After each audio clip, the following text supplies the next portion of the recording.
What's up, guys? What is up? Welcome back to another episode of Deck Talk Podcast, and thank you for coming on and joining and watching. But let's handle a quick little business here. With the sponsor for today is Bruiser Baits, and if you're ready to hook into some serious bass, grab some Bruiser Baits. The tournament proven soft baits and hard baits that put fish in the boat every time. Bruiser Baits, fish the best, and get yours at bruiserbaits.com, guys. And make sure that you use discount code Deck Talk 10 and get you a little discount on top of it.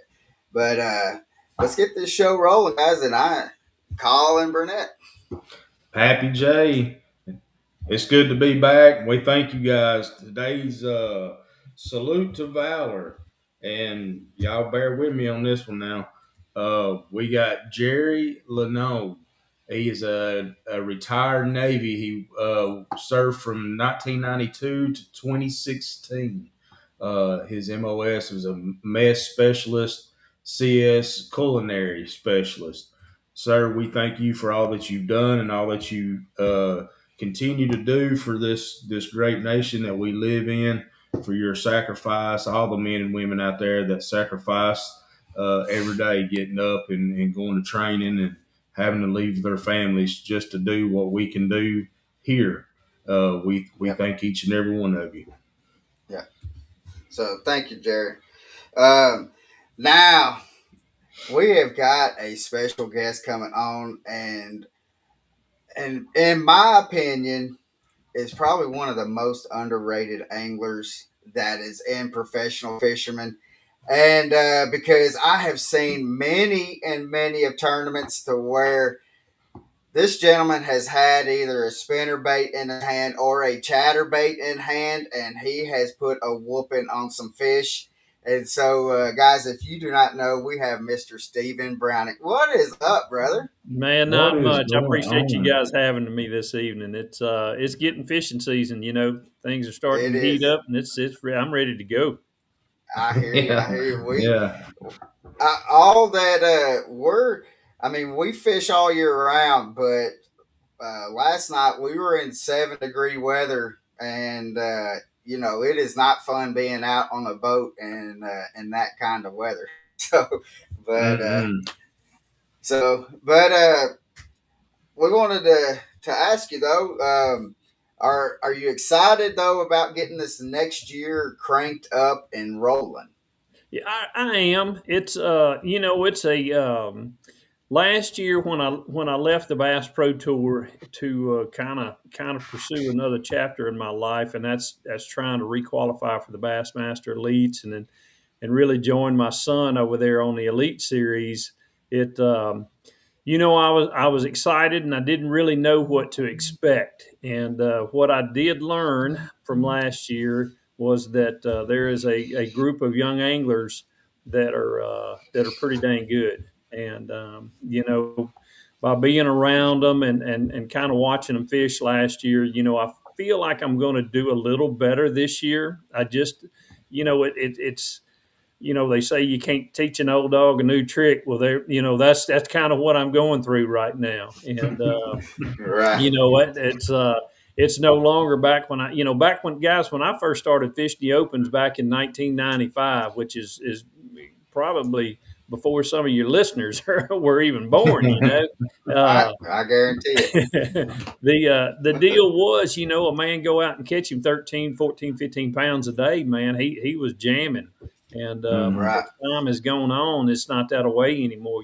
There's not near as many grinding tournaments, and it takes a little bit more weight. So I'm trying to adjust my tactics and techniques and strategy to put me in a little bit better position on these events at the end. Right. So, speaking of techniques, what's one of your go-to techniques when the bass aren't biting as well, or things are a little slow? For me, it's about putting a confidence bait in your hand, and that's either a spinner bait, a chatter bait, or a square bill crankbait, and and just going hitting as many targets, putting that Garmin force in about 6 or 7, and covering as much water as I can, just to, my theory on that is the more cast you can make at good spots, then the likelihood of you catching 5 at the end of the day is going to be pretty dang good. Right. Yeah. Those are my Now, favorite tournaments, man. I mean, when it just stinks, man. Those are the ones that I've done well in for 30 years, and I look forward to those when they announce tournament schedule, and there's a couple of them on there that guys just go, "Why are we going there?" And I said, "Thank you, Lord. Here we go." thank you. Yeah, I can tell you why. Thank you. Yeah.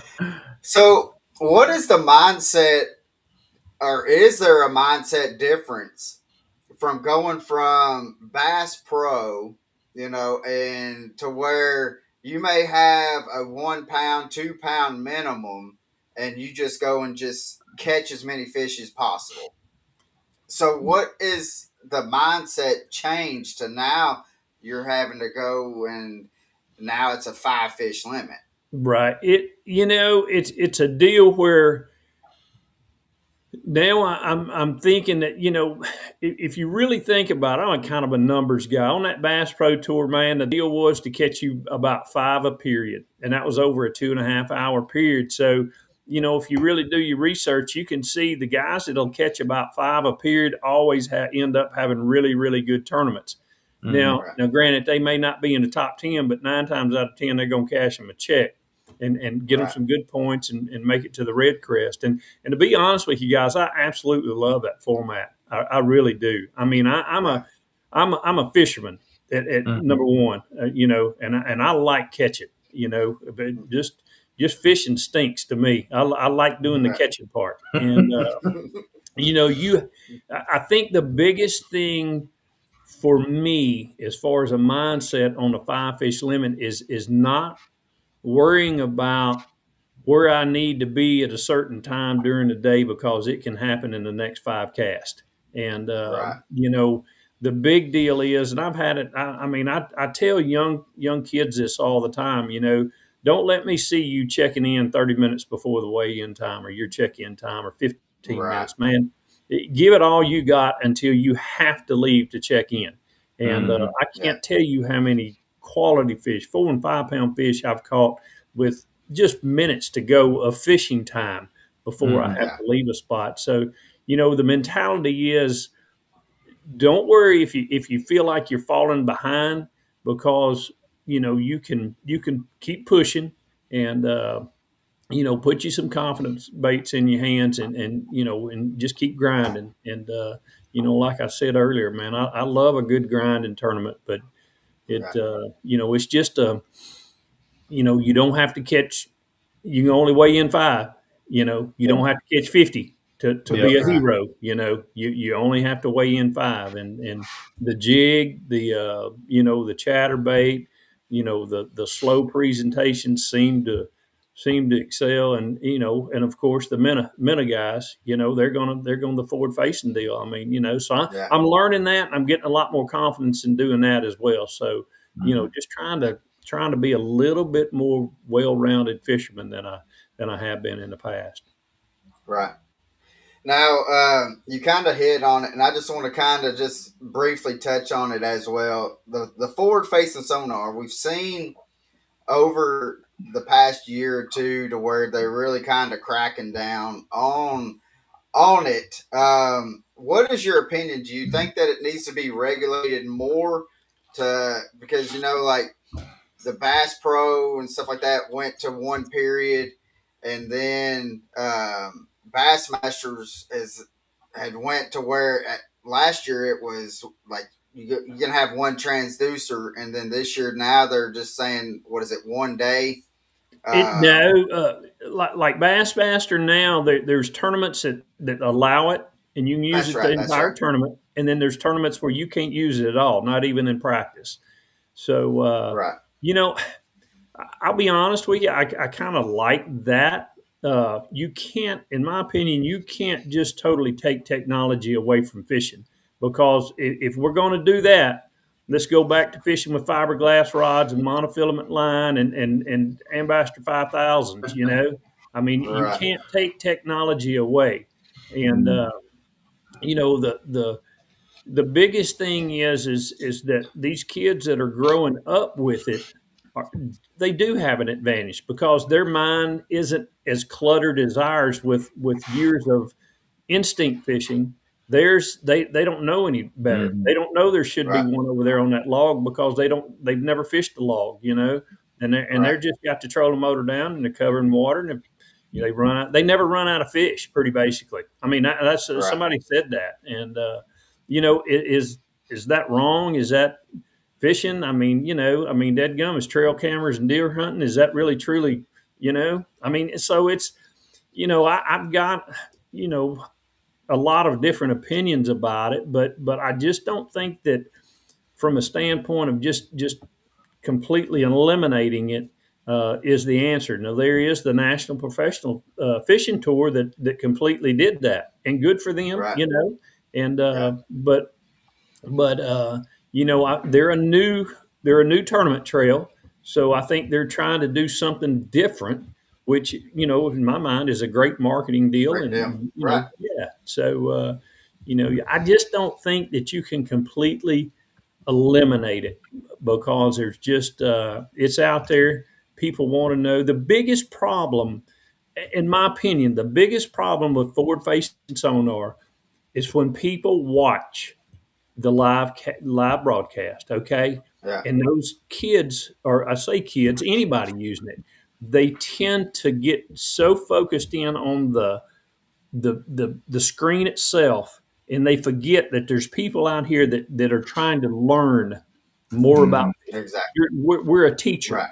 okay? We're there to help people catch more fish. Whether if you like Yeah. that or not, that's really what your job is to do. And Yeah. for them just staring at the screen, not saying anything, it just people have a hard time watching, and I have a hard time watching. True Oh scope yeah. tournaments when somebody's not giving you anything. What the heck do I want to watch the stare at the back of your butt for all day? So Yeah. Right. Right. it's just Yeah.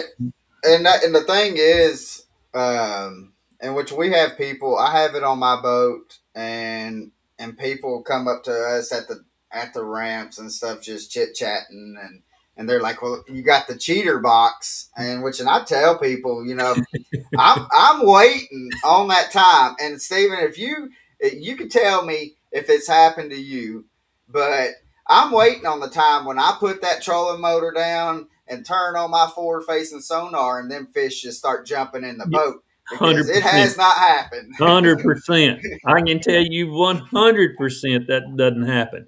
It is, it helps you find fish. What those It fish does. are, who knows? Some of the guys have learned to look at them and see how they react to baits and go, whoop, that's not a bass. I'm not casting again. Right. And then there's some that'll go, that's him. And that's a 3-pounder, a 4-pounder, a 5-pounder. I mean, they really have done a lot to put themselves at an advantage when you can use it. But no, Right. sir, they don't just jump in the boat and they don't chase your minute down like it was Yeah. the last meal they're going to have. Because if that were the Yeah. case, I'm telling you, I'd be pretty good at it. Yeah. You Yeah. and you had said something a while ago about, and I know you had touched on, your techniques and a few lures. So going back to the lures in a time that's pretty tough, what is the one lure that you're reaching for? When it gets like the toughest, the Hmm. you know. To be honest with you, it depends on the body of the water. Right. I mean, if I just had to, my son and I went fishing yesterday, and it was funny because we got a boatload of tackle, and At the end of the day, when we got to put it up, I said, "Man, it's funny. We got all this crap in here, and we threw 3 baits all day long: chatterbait, a chatterbait, and a chatterbait." Yeah. Yeah. And we played with different colors, different sizes, and things of that nature. Mhm. But if somebody told me that I could only have one style of bait in my boat, it would definitely be the chatterbait. Yeah. Yeah. So Yeah. That's not a bad bait. no, and but because Stephen Pappy, he's a huge spinnerbait guy. So Right. Mhm. and a spinnerbait with a twin tail on it, and he'll go out there and he'll put a hurting on somebody Right. if you allow him to. So sometimes you got to play a joke and kind of just fray up that line. So when he hook sets on something, That's wrong. Yeah. Tell me about it. hey, when he's out there whooping you from time to time, you got to get advantage somehow. So Oh, absolutely. Absolutely. so Yeah. uh, how has fishing changed from the time that you started? I mean, technology aside, the forward facing sonar aside, like, has it changed dramatically or not so much, or how has it changed since you've started? Well, probably from the educational standpoint, you got a lot of YouTubers. You got the technology, just better equipment. As far as electronics, better mapping. Back in the day, I mean, I literally had maps, and you had a Lowrance 1240A flasher. I mean, Mhm. and you were that's all you had, and Yeah, that's it hadn't been that long ago. And then we started getting graphs with maps on it where you could throw a waypoint down and sit on that waypoint and throw at something, and it just continues to get better and better. We got reels that'll make casts twice as far as right, that you had back in the days. You have different gear ratios. You have fluorocarbon line now. It's just so much that puts the advantage in the fisherman's hands, and than what I had growing up. right. Everything when I first started tournament fishing, back in the mid '90s, on BASS and the FLW tour and all that, man, it was all about your gut, what your gut tell you to Yeah, do, and you had to just kind of fish off your gut. And now it's more, you can analyze things a lot better. I mean, it's a yeah, you know you can get out there and you can look for them now, and you can find fish, and it's you were hoping that there was one on that point or on that ledge or whatever. Now you can just shine out there and you can see it, or you can idle with your electronics and go over, and a lot of times they'll show up. So it's changed. It's changed a lot. And I think back in the day, more people, they fished because they carried them home to eat, and right.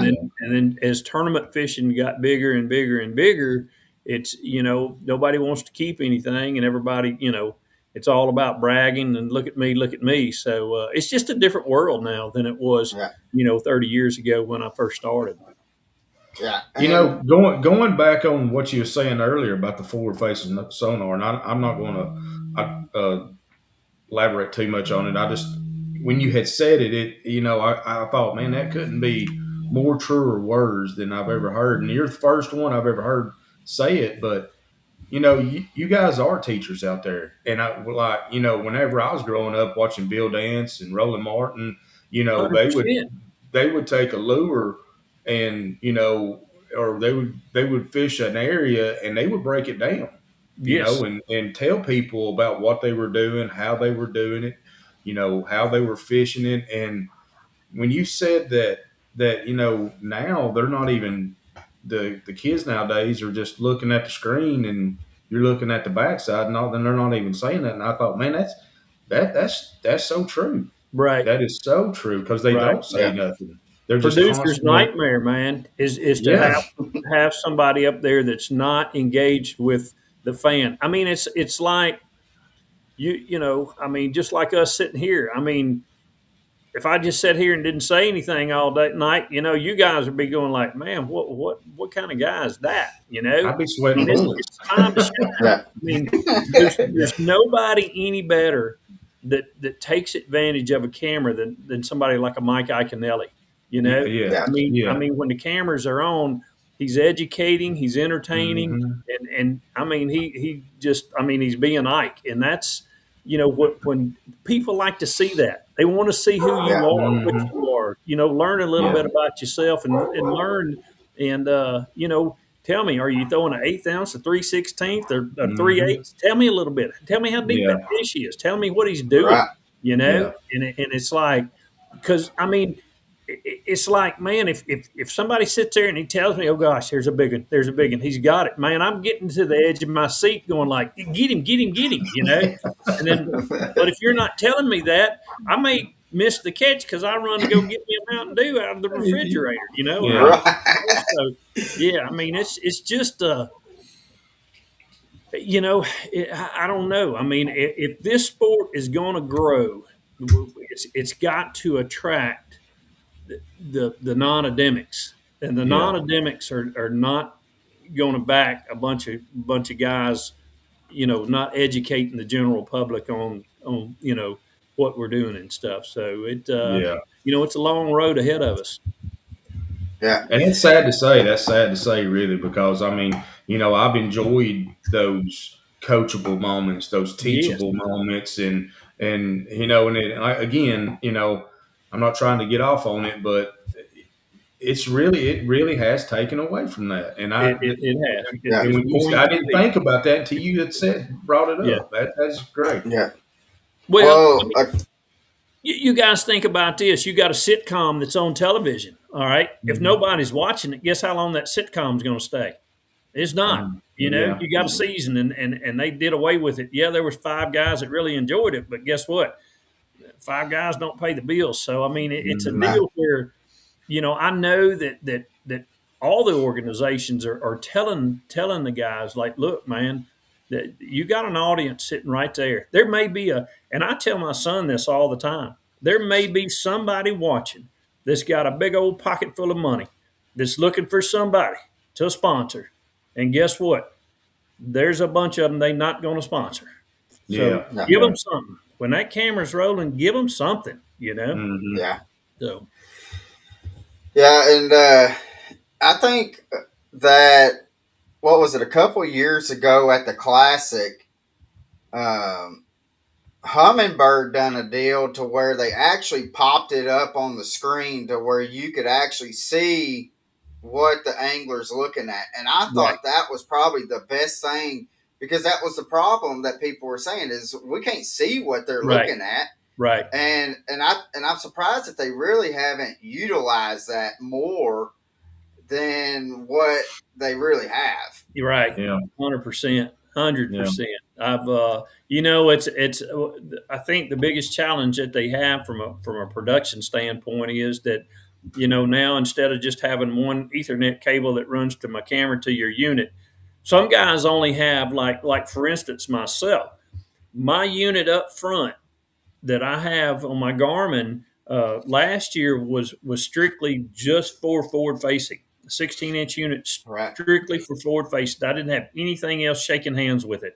So for them to come in there, now you got to run a wire all the way up the front deck, and you know it's a Garmin. All right, the next guy you get in the boat with the next day, he's got a Humminbird. The next guy you get in the boat with, he's got Lowrance. So you know it's Right. that is the best thing in the world. I love it when they do show, you know, a part of the screen that shows what the guys are actually looking at. So Right. if we could Yeah. just get them to talk about it a little bit more, and you know that'd be even Exactly. better. Yeah.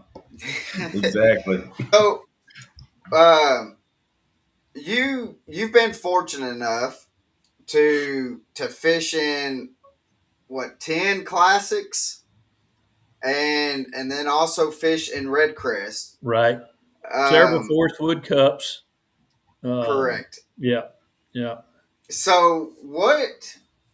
Because we've done media work for Bass during the Classic, and we've done media work for MLF during REDCREST, and to me, it's more exciting to see as a viewer to see the fish coming up on the stage, to see five fish bag. Is there? Do you like that format as like how the Classic is too? Because and again, this is my opinion. Red Crest, like the only time that you really saw, and I'm not bashing. I love Red Crest. I love how they manage the fish and stuff like that. Um, but to really like the only time you see, let's just say like last year, only time you seen anybody was Dustin Connell when he grabbed the trophy. Right. And um, so, and then Fish and Forestwood Cup was there. Do you like? I'm trying to figure out how the best way I want to say this. So the I'll just do like answer this. your The question. Okay, go ahead. Go ahead. You want Go me to ahead. answer your question? Yeah, Hey, go ahead. man, Right. Again, it goes back to what I said earlier. We're entertainers and we're educationers, okay? Right. It's hard to entertain somebody if you're holding up air. Mm. It's a whole lot easier to entertain somebody and get a little roar of the crowd when you reach in that bag and you grab one and you pull him out. Oh, and, yeah. And trust me, I understand what MLF is trying to do with the catch, weigh, release. Totally understand it. Yeah. But I'm going to tell you something. I know for a fact that if 10 fish die from the Bassmaster Classic, from them coming across that stage and holding them up and showing them to everybody, rolling them around in their boats and all that, if 10 fish die, that's not going to hurt that fishery. Absolutely will not hurt that fishery.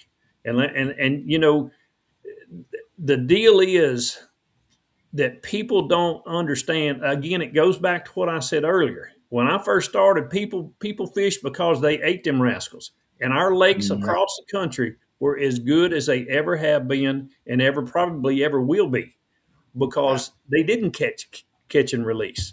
You know, we caught them and ate them. And there's nothing wrong with that. Now then, does it look bad if you're dragging 10 pounders around there and you're killing them and all that? Yeah, absolutely. But it is a entertainment business, and when you come across a stage and you grab air, that's not very entertaining. But when you reach in there and grab you a handful of them big heads and hold them up, I mean that's the deal, man. And that leads me to where I'm at now, is going back, because for me, the Bassmaster Classic is the king of all king events in the sport of bass fishing. That is the one that people know the winners. There's no bigger honor, in my opinion, than that Classic. And you can't qualify for the Bassmaster Classic fishing Red Man tournament or BFLs or BPTs or anything like that. You have to fish BASS events. And, I want to go back to the Bassmaster Classic, and the only way I know to get there is to fish Bassmaster events. So, I love the format. I love the people over at MLF. It's just, it was time to turn that page and let's start another chapter. Right. Yeah. And I mean, because again, and we're not trying to bash the MLF and Bass Pro Tour and stuff like that, because I really do enjoy. I like going out there and just seeing y'all guys just go out there and just smash some fish. Dang right. I mean, what I mean, like, who was there any other time? Bet like when Edwin Evers done that at REDCREST. Was there any other like 25 minutes worth of watching him fish? Yeah. Was there any other? Has there ever been anything filmed better than that? No kidding. So, but though, it's like this. It's just like this past week. They had the one over at Gunnersville, and here comes I think the boy's name was Jacob Walker that finished second. You know, a Yeah. little less than a pound and a half out of beating Drew Gill, and it was like, can Drew Gill hold on? You know, and here you come, you putting the pressure on him, and dude, I'm gonna tell you, when you got somebody screaming in the back of you and sitting back here in the back of the boat, letting you know what everybody else is doing and what you're not doing, Yeah.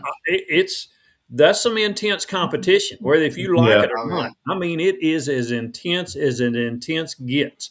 It Yeah. makes you Yeah. do some stupid stuff, and it makes you do some smart stuff. But it's. I honestly think it's a great format, and Yeah. you know, I enjoyed it. I mean, I got into it. Oh, It was fun. But well, yeah, and I well, like the deal where they. Jake Lawrence last year catches a 5-pounder oh, on the last cast to beat Wheeler. You know, on I mean, on not Nickajack. because it was Wheeler, just because Yeah. he did that on the last cast. You know, and Yeah. it's like, Well, holy crap.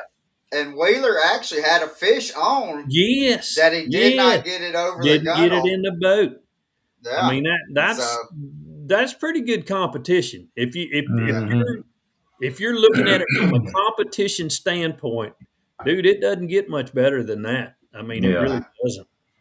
Yeah. so let's see. Jerry Brusso said, "Let's talk about being live in the boat. The anglers has a spinning rod in one hand and a flogger in the other, laying on his stomach halfway out the boat.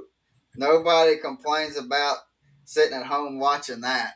Yeah. Yeah. It's kind of the same thing. I mean, the flogger is the the forward facing. You know, the flogger Yeah. took over forward facing, and you know, that perspective mode, which doesn't get a lot of you know a lot of play time, so to speak. Man, it's a flogger too. You know, Yeah. I mean, when they're like on the beds and stuff, and guys or in grass beds, and guys are using that. I mean, that's taking advantage of technology, and Yeah. you know, you can't.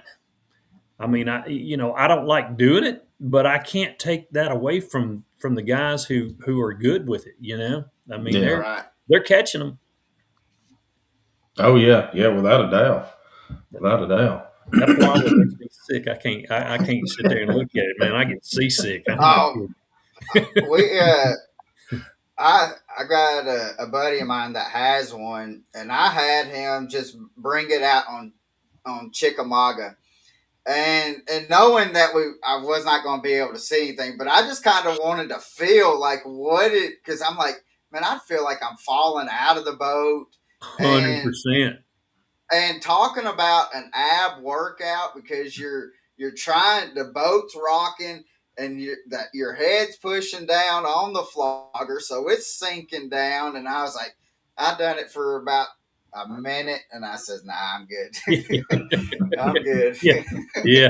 There's some guys that are a little bit more agile than others on that with that. I can promise you. Right, right. So, is would you rather go after greenfish or would you rather go after brownfish? Well, if I can take something and flip around from the brownfish, I don't really like catching smallmouth on light tackle. I'm just not much of a light tackle kind of guy, you know. Right. I've I would have to. I guess I've had some amazing days of catching smallmouth on a chatterbait or a spinnerbait. I mean, burning them, and to me, there's nothing better. It's all kind of like all about the bite, you know. Yeah. Yeah. I mean, if you're Yeah. dragging a tube around or drop shot or something like that, it's just, oh, there's one mushy. Mhm. You know, Yeah. I like to trick them where they want it and they can't stand it and they're fixing to kill it type. You know, Yeah. When you have to put your hand all the way down into the back of that mouth to be able to get that's what it's about. that's Yeah. what it's about. Guaranteed. And I remember, I cannot remember the lake that you were on, but I've watched it so many times because especially like when I was learning more details on the chatterbait, I can remember you were fishing a tournament and and you was around a bunch of like deadfalls and trees and stuff, and you actually won the tournament out of that little pocket right there. And I can remember like he was flipping up around, throwing the chatterbait around them logs. I mean, and it seemed like it was cast after cast that you was just smashing these largemouth with it, and that's why I tell people, like, when we're talking about you, like, I think that he's just the most underrated angler, because when he gets that spinnerbait or chatterbait in hand, that there's no telling what he's going to do. And I've seen you do it multiple times, because you came back and actually won that tournament.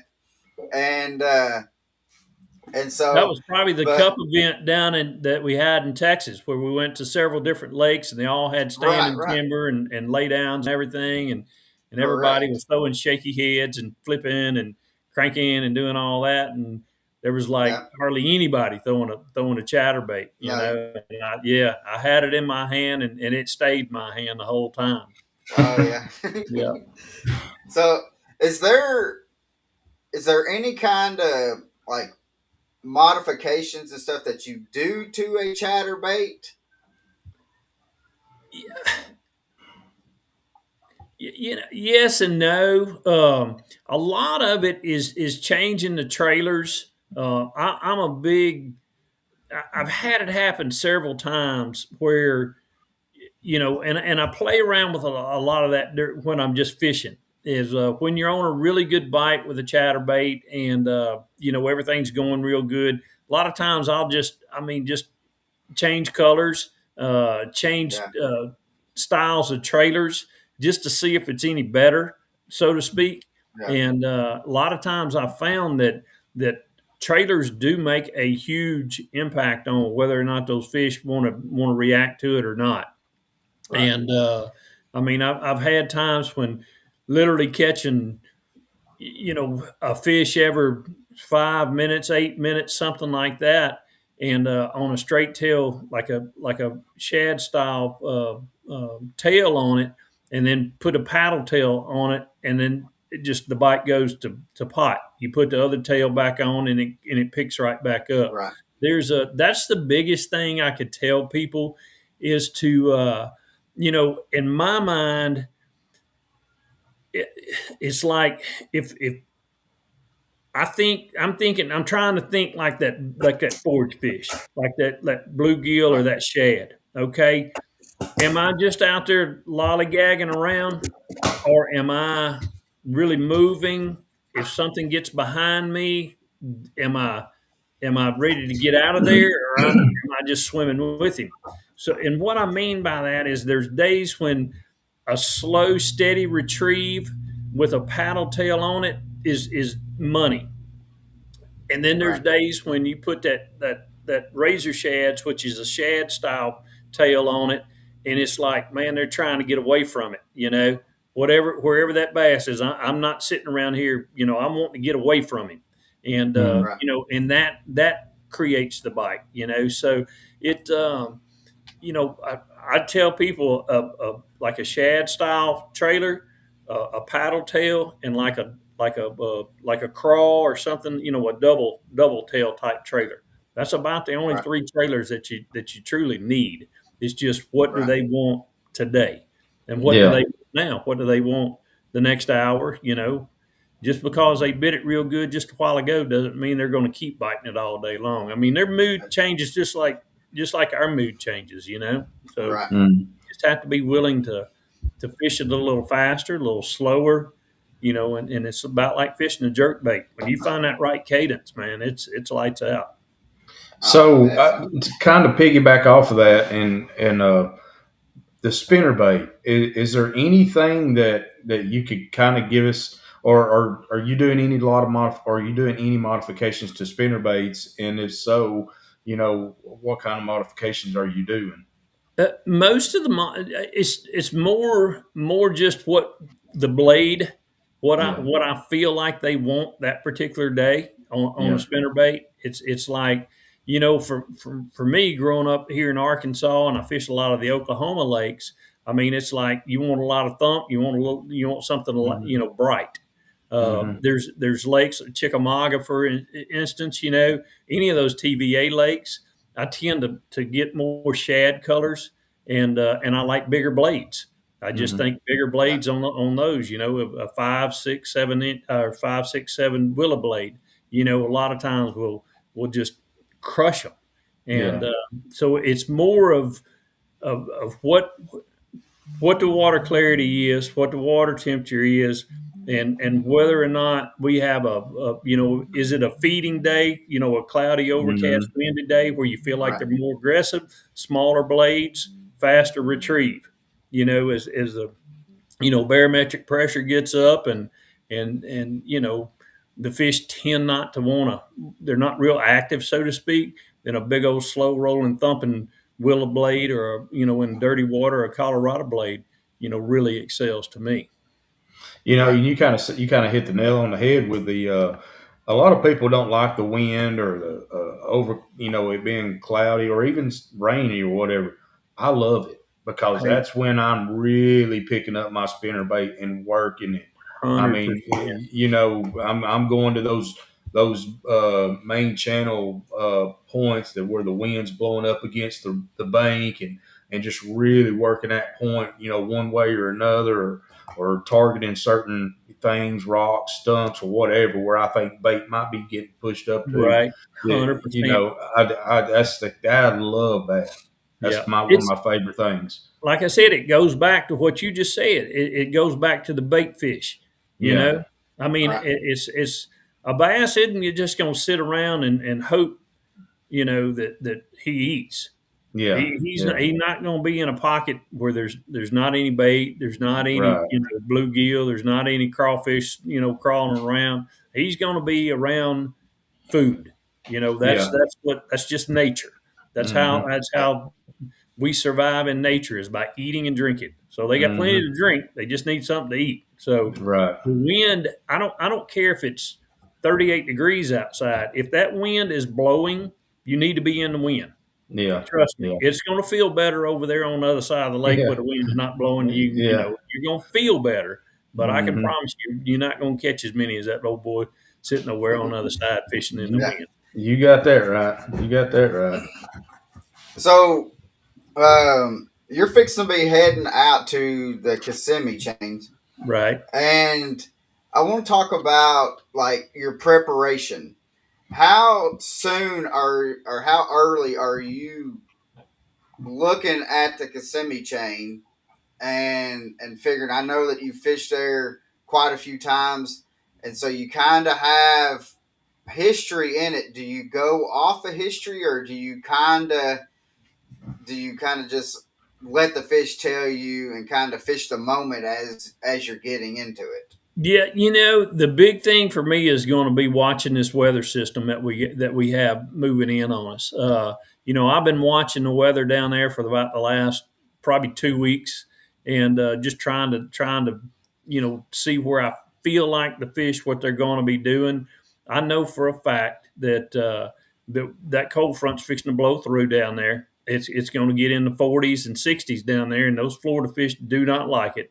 So in my mind, it's like do you take a gamble and lock through and run all the way down to Kissimmee? Going to take you about an hour and 15 minutes to get down there. So you're going to lose 2.5 hour days of your time fishing, possibly 3 hours, if you don't hit the lock just right. Right.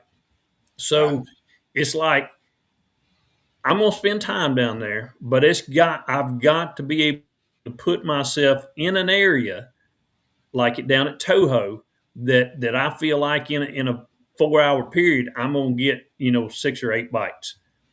Or Mm. Right. do I stand up, or do you stay up in Toho where you don't have to lock and fish up there, and potentially put yourself in an area that might produce 10 or 11 bites, Yeah. and, Right. and to be honest with you guys, it could be a deal where you're fishing for 5 bites a day. If they get if Right. they get funky, I've been down there where it is tough to catch one, and it can happen. So, from a preparation deal, I've been around some of our lakes around here, and really tried to fish similar to the way I would fish there, chatterbaiting and flipping.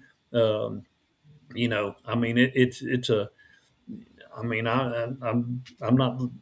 It ain't rocket science. There's gonna be about 4 baits that are gonna play, and if you get to messing around, we can't use forward facing in that one.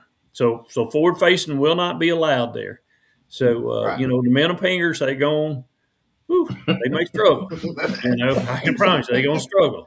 So you're gonna have to be a fisherman next week, and I'll be honest with you, man. There's probably isn't a better time. Now it's gonna stink. I can just tell you right now, fishing is gonna be hard, and there's probably not a better time from a teaching standpoint, from a man who depends solely on that forward facing deal. Like, look, dude, you got to be a fisherman this week, okay? You can't rely on that stuff to let you know if you're around one. You got to fish off your gut and off your instincts. And it's going to be, I think it's going to be very interesting, especially with the way this weather's setting up. Yeah. Now go ahead. Go ahead. Well, you said earlier about the and I'm kind of big on it myself. Barometric pressure. Some people don't really pay attention to that. How often are you really paying attention to the barometric pressure? I live and breathe by all that stuff. Yeah. I really do. I think it's a big deal. I think probably the biggest thing is there's apps out there that tell you a time frame of every particular day when game should be the most active. I look at that and I schedule my round. All right. I want to make dang sure that I'm in my very best water when that says that, hey, this is the feeding time. I want to be in my very best place that I feel like I'm going to catch me a big one. That's when I want to be there.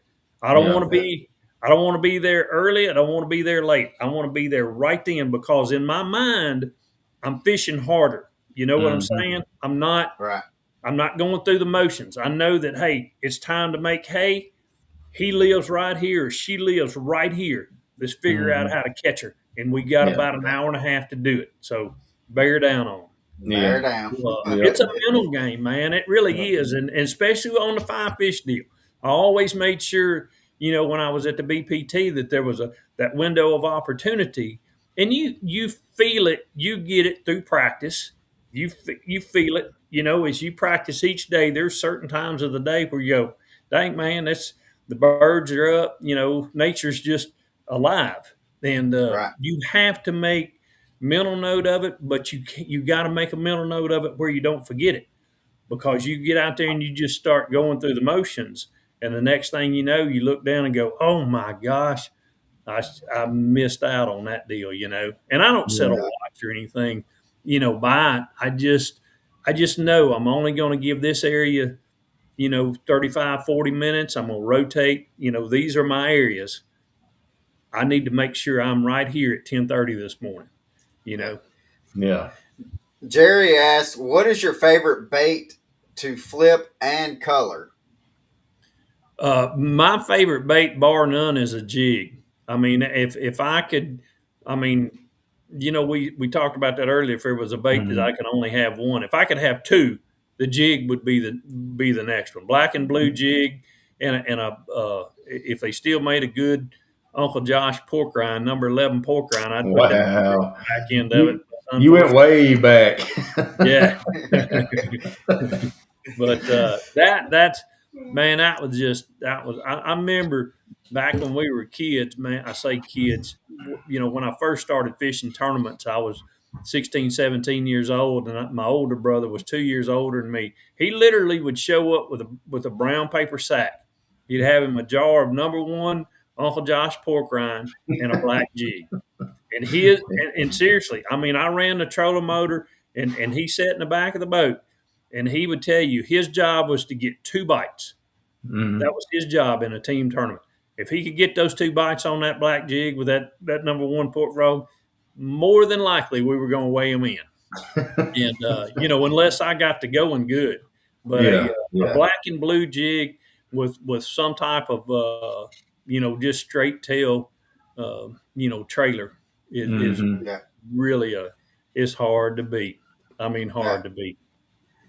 Jerry says they do make the number 11 again. So You got to be real careful. And I'm not knocking them. I mean, it's just it just is what it is. I mean, it's a deal where it's hard to find the right pork, and it goes back to technology again. I say it's technology. It may not be technology, but the deal is the way they raise these pigs these days. They're more worried about getting them to a fat and to the processor instead of making pork frogs out of them. You know what I mean? Mm-hmm. So right. it's a deal where you got to be careful when you pick that jar up. Shake it around, look at it real good, make sure there's one or two of them in there that's going to be fishable. Because I've gotten jars that they just you throw them in the trash can. I'm not knocking anybody. It is what it is. Yeah, Right. yeah. So do you have a lake that it seems like every time that you go there that it just has your number? Oh, that has my number. Mm-hmm. I'm gonna be honest with you, and I love fishing. I just don't like fishing tournaments up there, and that's the St. Lawrence River. Uh, I don't know what it is about that place, and I am a river junkie, but I just cannot get dialed in up there for some reason, and Right. it's like, golly, man, you go and you have a good tournament or a decent tournament, and I go back again 2 years later, and I'm in the hundreds, and I'm like, Yeah. it's hard for me to figure out. But I told my son this year, I said, dude, this is what we're going to do this summer. We're going up there and we got to spend some time. And by me saying that, this is the deal.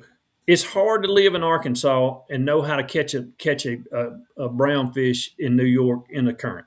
Oh, You yeah. can't go practice. I cannot go anywhere in my area and practice that kind of fishing. Mm-hmm. So I have to go up there and spend time, Mm-hmm. to learn it, to understand it. And I tell Bo this all the time because he's 24 years old and he's got a long career ahead of him. You know, the Champlains, the St. Lawrences, the St. Clairs, the northern swing, what they call the northern swing, in any circuit is the make or break deal. I mean, Yeah. that's the deal that makes the classic, doesn't make the classic. Angler of the year, second place in Angler of the year. Those Yeah. lakes are the ones. And you Yeah.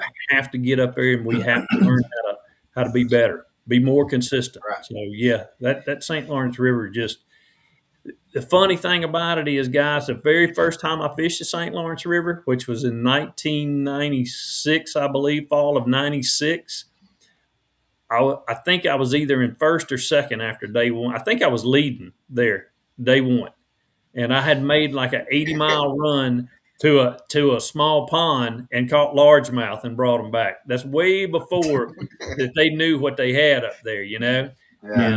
And I was a hero on there at one time, but I have not been a hero up there since then. Well, we asked that question to Ike, and Ike said, "I'll tell you this." He says it's not a lake. He says it's a state. He said the state of Florida has his number, and he's Oh, like, heck. he's like, I don't care about going down to Florida. Well, I mean, again, it's hard for a guy up in New Jersey to Yeah. practice Florida unless you go to Florida. Mm-hmm. I mean, you can practice. That's one thing I've always said about Arkansas fishermen. The Arkansas guys at the pro level have always had a history of doing really, really well. And it's because of the diversity of our state and our fisheries. And you could just about go practice somewhere for 2 or 3 days prior to an event that you're going to and kind of get in tune. And but there's just some places in the country you can't duplicate. And Right. Florida's like one of those. I mean, New Jersey and Florida, I don't even think they Total got any of different the space. same letters in their names. I mean, so it's a yeah, it's a Yeah. it's a different world, Yeah. and everything looks the same. You know. So Right. I grew up in Nashville and fishing the Cumberland River. Then we moved to Chattanooga and then fishing the Tennessee River. And like I could find fish in the river, but when it comes to like going to like let's say Lanier or Hartwell or something like that, how do you go about? Because like I might as well just if I'm going to a Highland Reservoir, something that's even like deep, clear water, I have a better chance of catching fish out of the boat in the parking lot than than going actually out on the water. So, how do you approach like going to a Highland Reservoir? Well, my big deal is number one, transition banks. If you're a bank beater, then you got to look at what that bank has to offer. And there's in a any given 2 mile stretch of the bank, there's going to be about three or four good places, and Right, it's there's something about that where it just transitions to a different rock, a clay to sand, things of that nature, and then and I mean anymore, you just get out there on a point, start running points, and points just hold fish. And right, there's some points that they like, and most likely it's going to be the points that are closer to the main channels that right, the fish will like. Points that have a little bit steeper drop off, not a tapering drop off.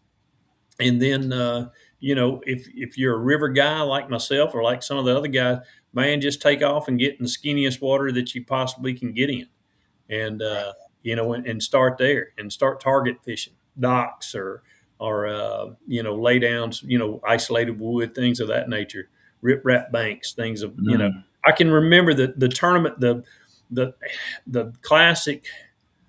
I want to say Casey Ashley won when it was so stinking cold. I don't remember. You guys remember? I mean, it was like yep, 13 at takeoff, and right, man, I had like one of the very best practices pre-fishing up there. Before we were off limits, and man, I was so excited to get back up there. And then that cold came in, and things didn't change up very much. And I'm like, man, I think I'm gonna be okay.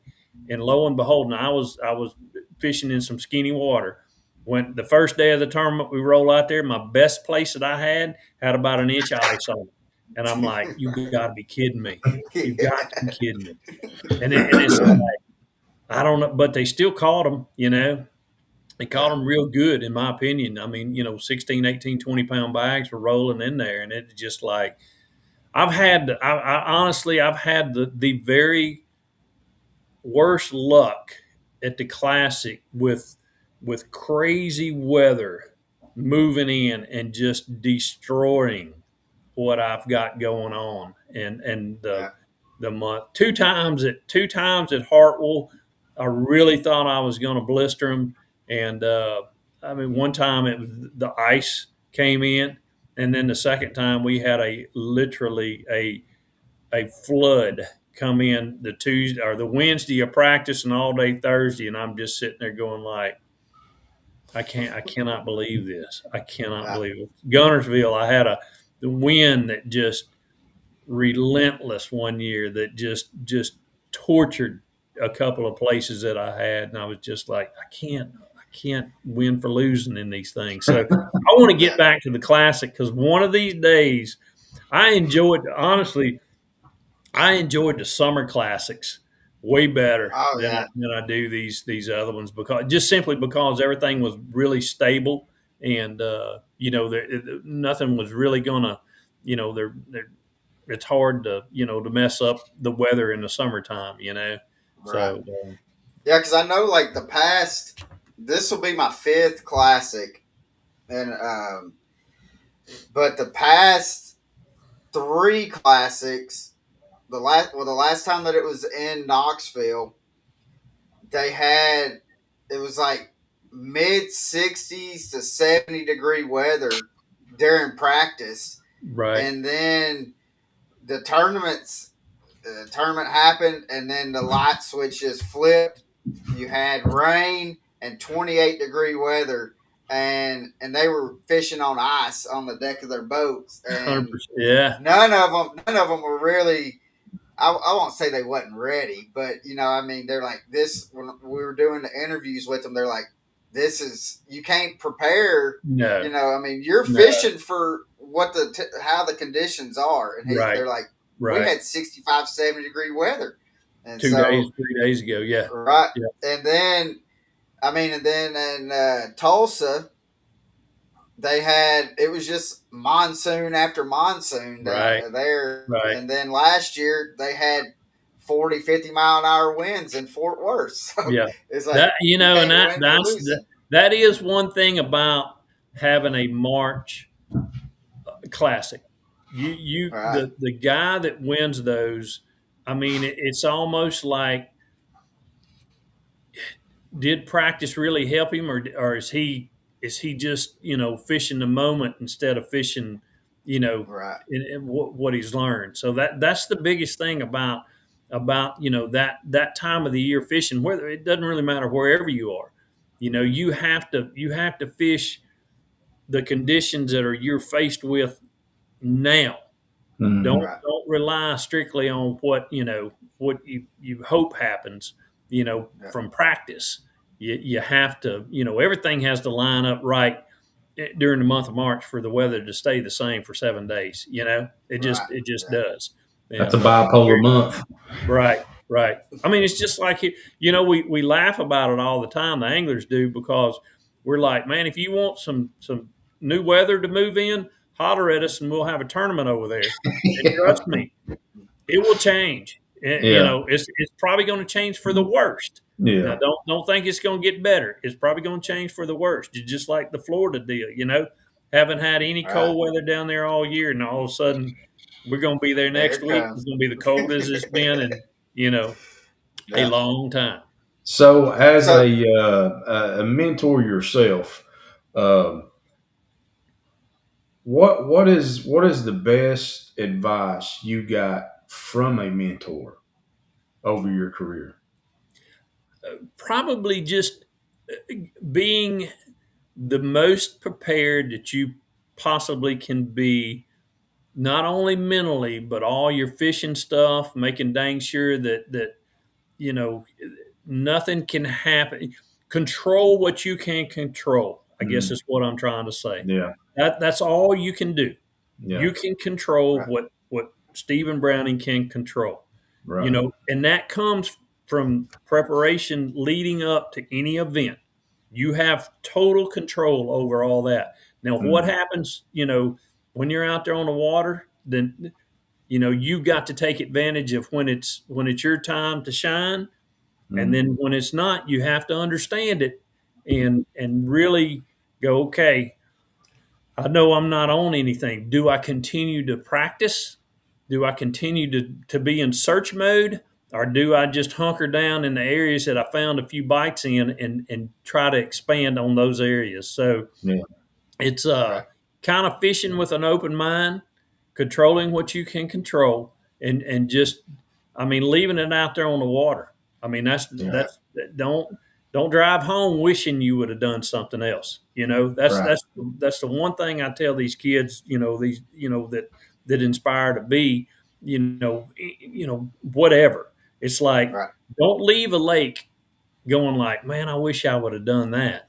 No, don't. You should have, unless what you did was 100% right, or it was the right choice. Don't ever leave, someplace. I mean, I've like this past, we were in Florida back in November, and there was an area where I had a bunch of bites, but there just wasn't any good bites, to be had. I knew I could probably catch some fish, but the weather was kind of getting a little better, and I was in an area that I had to make a pretty dang long run, and I was like, man, I don't want to drive back to Arkansas going like, I wish I would have gone over there and just fished for 35, 40 minutes. And I had once I got there, I had a little long. I didn't think I was going to have that much time because the wind was blowing real hard and the boat ride was pretty rough. But it was like when I got there, I had about 45 minutes to fish, and I railed on them for about 45 minutes and actually culled up a few times. But I just was thinking, boy, that many fish, there has to be a good one or two there, you know. And when I went home, I was like, hey man, I left it all out there, you know. It was like I didn't. I wasn't going to drive back home going like, dang, you should have went over there in South Bay and just made one little quick pass through there just to see. I was like, don't do that. Just go ahead and do it, and then you never question yourself. So, right. Good advice. Now we've had you on for a little over an hour. We've got two more questions, and then we'll let you go. The first question is, if you had an opportunity to win either a Bassmaster Classic or an AOY, which one would you rather win? I would much rather win the Classic. I know the everybody, you know, I just think Classic champion has a dang good ring to it. It really does. And don't get me wrong, man. A guy that wins AOY, hats off to him. You know, and a guy that's the guy that wins the Classic is just, you know, he's king. He's king for a year. You know, that's the one trophy that you know that I steal and got it on. It's on my radar, and I feel like I can do it. Oh yeah, because in which we hear like anglers talking like they would rather have an AOY because you have 9 tournaments that you had to perform 9 tournaments, right? Which I mean, and I understand it, but to have your name announced forevermore, saying Stephen Browning, the Bassmaster Classic winner, it hits home. You know, it's like when you're recognized as a champion, people know what a champion is. You know, you won the biggest tournament that you could possibly win that particular year. You know, you won the Super Bowl champion. You won the biggest game that you could win all year long. You know, it's to me, you know, that just for me, that holds a lot of value. And you know, that's always I've you know, I won't say that I've had some good AOYs, you know, some top 10s and AOYs over the years, and I've won some open AOYs, but it's just like, gosh, man, that Classic, I want that trophy, man. I mean, there's some names on that trophy that are I'm talking about iconic names in the sport of bass fishing, and boy, you'd like to. There'd be nothing better than to have a little plaque on the side that engraved, you know, with my name on it. Right. And I mean, and just to hold that Ray Scott trophy up, I mean, that would be something else. Yeah. So, but Pappy, you want to ask our last question that we ask everybody? Absolutely, I'd be honored. And Stephen, I just want to say thank you, brother, for coming on the show. And man, it's been an honor and a blessing in itself. And good luck to you for this year. And I hope you just get out there and slash and dash and all of them. But with that being said, if there was one person, male, female, that you could have back on your boat one more time, whether they, you know, they're with us or have moved on, who would that person be and why?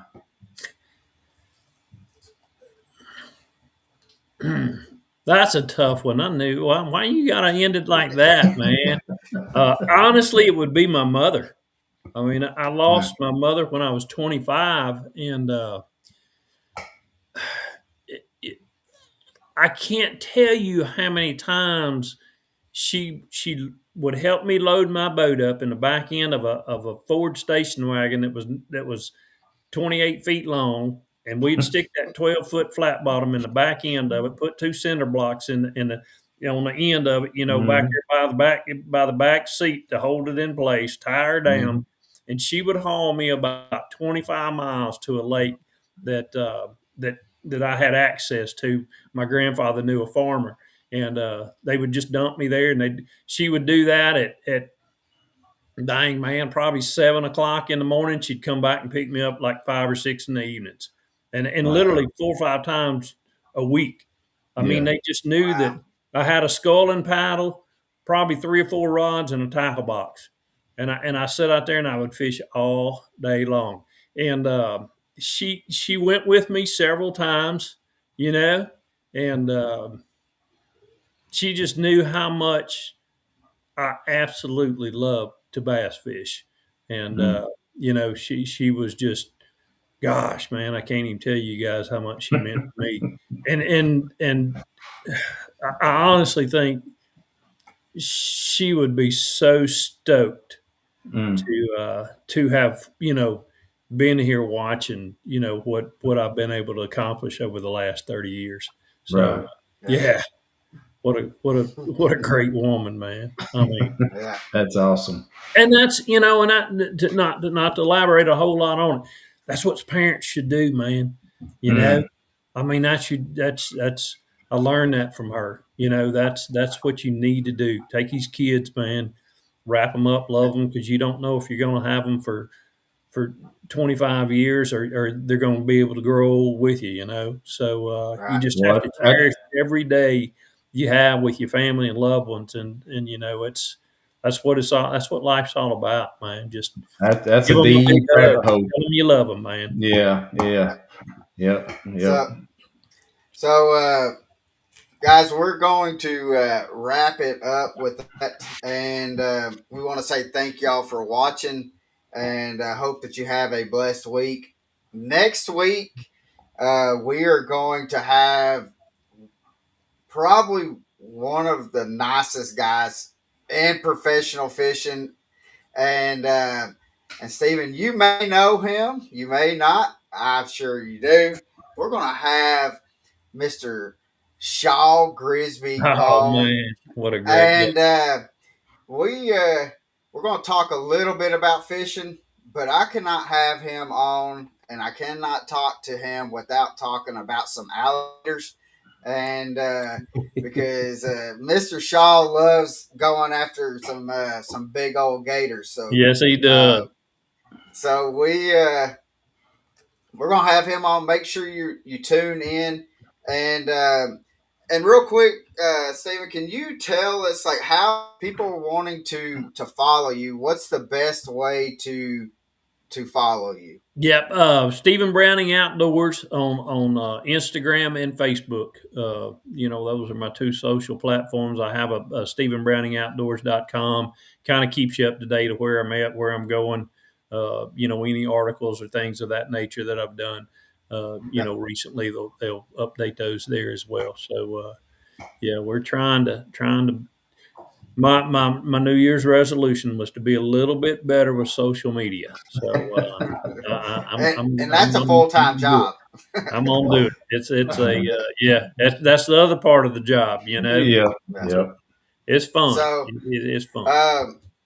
I'm going to put all of his social media links and the website in the description. So I'm going to make it easier for y'all just to click on it, go and follow, and enjoy watching Mr. Steven out there just smashing some fish, because I know I sure do love watching him, especially throwing chatterbait, and it's one of my favorite times of watching, seeing that camera on the boat and seeing him chunking and winding. That's one of my favorite things to watch. So, but again, we're going to have Mr. Shaw Grisby on next week.